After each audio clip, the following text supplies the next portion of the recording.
Akan Pak Menko Airlangga bicara. Ya kan biarkan, suruh dia ngomong, dia berdiri sini. Enggak ngomong kok. Siap. Jadi pertama, terima kasih. Assalamualaikum warahmatullahi wabarakatuh, teman-teman media cetak, media elektronik. Selamat berbuka puasa. Nah, ini saya buka puasa, belum? Waduh, kita juga sama-sama sudah minum. Saya tadi Pak Ketua Dewan Ekonomi Nasional, Pak Luhut, menyampaikan laporan kepada Pak Presiden, dan di sini ada Bu Mari, Pak Bu Menteri Keuangan, Pak Katib, seluruh dari DEN. Ada yang pertama pembahasan mengenai sektor padat karya, dan ada usulan terkait dengan padat karya, karena sektor padat karya yang utama tekstil, produk tekstil, kemudian juga aparel, itu kontribusi terhadap ekonomi Indonesianya cukup besar, dengan ekspor lebih dari 2 miliar dolar, tenaga kerjanya hampir 4 juta orang.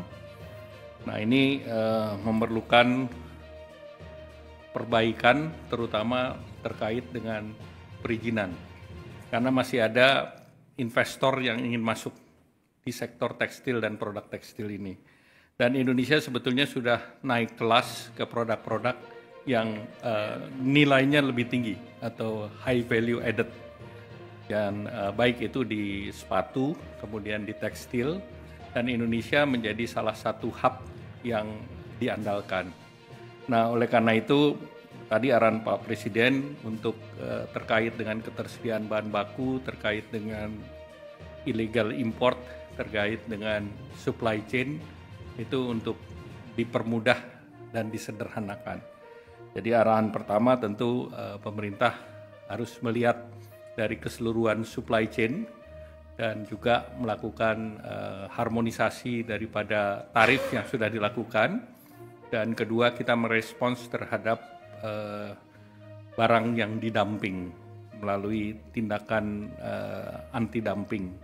Nah, ini beberapa langkah yang kita akan lakukan, dan ditambah lagi tentu barang-barang ini adalah barang-barang yang kompetitif. Nah, kompetitif terhadap pesaing kita baik di Thailand, di Vietnam, maupun yang terakhir yang menikmati besar itu Bangladesh. Sehingga kita harus melakukan terus deregulasi dan debirokratisasi maupun permudahan izin untuk pengembangan, termasuk terkait dengan AMDAL. Sehingga tentu ini akan ditangani, dan pemerintah tentu akan membentuk semacam satgas di mana ini akan dilakukan percepatan. Yang kedua, tadi arahan Pak Presiden juga untuk program padat karya ini dibuatkan PSN program. Jadi proyek strategis nasional berupa program untuk sektor padat karya, sehingga investasi bisa cepat masuk. Yang ketiga, di tengah ketidakpastian di geopolitik, tentu pasar kita harus terus dijaga. Dan kalau kita lihat memang pasar terbesar tekstil, produk tekstil ini adalah di EU, yang besarnya marketnya sekitar hampir 30% dari demand global. Amerika sekitar 15%, dan the rest of the world sisanya. Sehingga menjadi penting tadi EU SEPA segera bisa diselesaikan. Karena dengan EU SEPA bisa diselesaikan, berdasarkan pengalaman Vietnam misalnya, ekspornya naik 50%. Sehingga itu juga menjadi catatan dari Pak Presiden. Nah, selanjutnya untuk usaha menengah kecil, pemerintah sudah merumuskan paket untuk revitalisasi permesinan. Nah, revitalisasi permesinan ini regulasinya dalam waktu dekat akan keluar, di mana pemerintah sudah menyediakan 20 triliun untuk subsidi investasi. Karena kalau mesinnya tidak diperbaiki, daya saing baik dari penggunaan energi maupun produksi, speednya akan lebih lambat. Oleh karena itu, pemerintah sudah siapkan kredit investasi untuk sektor padat karya, tekstil, produk tekstil, sepatu, makanan, minuman, furniture, kulit. Itu bisa menggunakan skim itu untuk 8 tahun, dan bunganya disubsidi sebesar 5% oleh pemerintah. Jadi berapapun kredit investasi perbankan, pemerintah potong 5%. Nah, selanjutnya tentu kita berharap bahwa dengan sektor padat karya ini bisa ditangani dengan baik. Kita berharap lapangan kerja bisa tercipta dan kita menargetkan dengan sesudah EU SEPA ini diharapkan industri ini akan kembali bergeliat. Selanjutnya kami kembalikan Pak Ketua Den.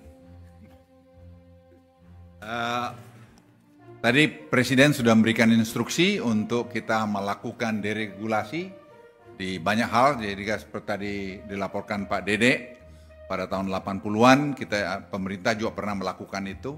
Itu bisa meningkatkan ekspor kita sampai 20%. Dan sekarang kita kerjakan dan sudah mulai tim dari tempat Pak Erlangga dan tempat Den itu bekerja sama untuk menyiapkan masalah deregulasi ini. Saya kira ini perintah yang jelas dan akan ditindaklanjutin minggu depan ini, ratas untuk itu, sehingga dengan demikian bisa segera diumumkan langkah-langkah. Artinya tidak ada akan mengurangi rekomendasi-rekomendasi yang itu menjadi penghambat terhadap industri-industri yang mau masuk ke Indonesia. Seperti tadi misalnya TPT tadi, sepatu garment tadi, itu bisa menciptakan mungkin beberapa ratus ribu lapangan kerja dalam beberapa waktu ke depan, karena mereka tuh semua siap. Itu yang tadi bisa, terus apa lagi, Dek? Ya. Mari. Digitalisasi tadi juga kita laporkan, Presiden 17 Agustus ingin meresmikan atau launching nanti program government teknologi ini yang akan nanti menyatukan semua apps yang ada di kementerian lembaga, sehingga dengan demikian akan terjadi dari masalah efisiensi dan juga pengurangan korupsi. Dan ini saya pikir Presiden tadi merintahkan juga untuk segera dikerjakan untuk semua penduduk kita, keluarga itu dapat punya bank account. Karena memang Januari kita akan mulai ngetes mengenai GovTech ini dengan bantuan sosial langsung sehingga target bisa dicapai. Dan ini saya kira kita sudah menghitung bisa berapa besar yang kita hemat, mungkin bisa hemat sampai 100 triliun dan seterusnya nanti secara bertahap itu akan bisa dicapai. Angka-angkanya nanti saya kira bisa diberitahu kemudian. Tapi studi dan pekerjaan ini mengintegrasikan ini semua sudah dilakukan. Presiden tadi malah memberikan sebelum selesai akan menemui anak-anak muda Indonesia yang berjumlah 300 orang yang menyiapkan tadi government teknologi ini, dan juga ada 185 guru-guru gasing yang dari seluruh Indonesia untuk bertemu dengan Presiden, lagi diatur oleh Sekap. Waktunya kita mungkin melihat Sabtu atau Minggu atau Senin untuk Presiden memberikan arahan pada mereka atau apresiasi terhadap guru-guru ini. Saya kira itu, apa yang saya lupa lagi kemarin? MBG tadi juga dilaporkan oleh Profesor Arif, karena Arif ahli kemiskinan, kita semua terperangah juga melihat bahwa dampak MBG ini memang luar biasa kepada pertumbuhan ekonomi, lapangan kerja, terus ekosistem yang terbangun dari ekonomi dan seterusnya. Dan penurunan kemiskinan. Kamu ngomong lagi lengkap lah. Arif, lu yang ngomong ahli. Ini Profesor Arif adalah ahli kemiskinan Indonesia yang jarang kita dengar dari Presiden, mengagumi tadi apa yang beliau sampaikan. Silakan angka-angkanya, Arif. Saya rasa kami dari DEN menyampaikan kajian tentang potensi dari dampak MBG ini terhadap penyerapan tenaga kerja, juga kemiskinan. Jadi intinya program ini sangat bagus sekali dalam konteks pro-jobs, jadi menciptakan lapangan pekerja baru itu sampai 1,9 juta. Lalu kemudian pro-pur, jadi kemiskinan itu bisa berkurang sampai menjadi 5,8% kalau ini roll out-nya benar. Ketimpangan juga akan sangat berkurang. Teman-teman bayangin aja ya, kalau 3 orang anak, satu keluarga punya 3 orang anak, itu dia dapat per bulannya bisa dapat 600.000 dari MBG. PKH aja itu sekitar 200-an ribu, BPNT aja 200-an ribu. Jadi sangat tidak mungkin ini tidak besar, Pak. Semua paham itu. Cuman kita melakukan kajian secara kuantitatif. Nah, tapi poinnya adalah karena ini sangat progresif, maka kita harus pastikan roll out-nya berjalan dengan baik. Gitu. Salah satu yang kita usulkan, itu adalah kita segera melakukan business process review. Lalu audit rutin oleh BPKP. Itu pertama. Yang kedua, memberikan ruang untuk peran serta masyarakat agar bisa melakukan monitoring. Karena sense of belonging-nya tinggi. Lalu yang terakhir, jangan sampai ada kebocoran-kebocoran terkait bahan-bahan yang kalau tidak perlu diimport, nggak usah diimport. Nah, ini akan membuat rantai pasoknya betul-betul terjaga sehingga impact-nya betul-betul seperti yang diharapkan. Tapi sekali lagi intinya, ini mari kita jaga bersama karena ini flagship kita, flagship bangsa ini. Mungkin itu aja dari saya. Saya mau tambahkan lagi, kita ternyata selama 20 tahun itu surplus telur ayam. Dan selama 20 tahun kita juga surplus ikan ayam, bukan ikan ayam ayam. Jadi daging ayam. Jadi dengan tadi program ini itu semua terserap akan jadi menggerakkan ekonomi juga dalam telur dan bidang juga tadi ayam. Ini baru kita tahu setelah jalan nih, jujur. Jadi setelah Pak Prof. Arief itu melakukan studi dengan tim melihat ke bawah dan kami sepakat tadi dengan Bappenas dan juga Badan Gizi untuk bersama-sama melakukan pengawasan sini. Misalnya bikin tray-nya itu tray-nya itu tidak boleh diimpor, suruh bikin lokal. Karena itu kita lihat masih ada buatan luar.